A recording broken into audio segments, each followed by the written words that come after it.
வேதம் சொல்லுகிறது. ரூத் எழுதின புஸ்தகம் 2ஆம் அதிகாரம் 12வது வசனத்தில், இஸ்ரவேலின் தேவனாகிய கர்த்தருடைய சிட்டைகளின் கீழ் அடைக்கலமாய் வந்த உனக்கு அவராலே நிறைவான பலன் கிடைப்பதாக. என் அன்பின் தேவ பிள்ளைகளே, வேதத்தில் ரூத் இஸ்ரவேலின் தேவனாகிய கர்த்தருடைய சிட்டைகளின் கீழ் அடைக்கலமாய் வாழ்ந்தபடியினாலே போவாசின் மூலமாக ஒரு நிறைவான பலனை, ஆசீர்வாதத்தை பெற்றுக்கொள்ள கர்த்தர் உதவி செய்தார். நீங்களும் நானும் கூட அவருடைய பிள்ளைகள்.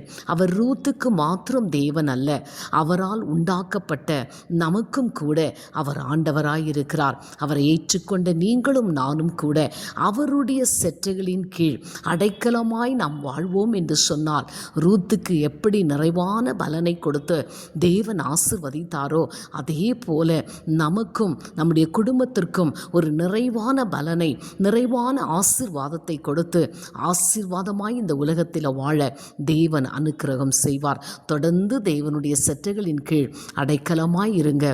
நிறைவான பலனை பெற்றுக்கொண்டு ஆசீர்வாதமாய் வாழுங்க. God bless you.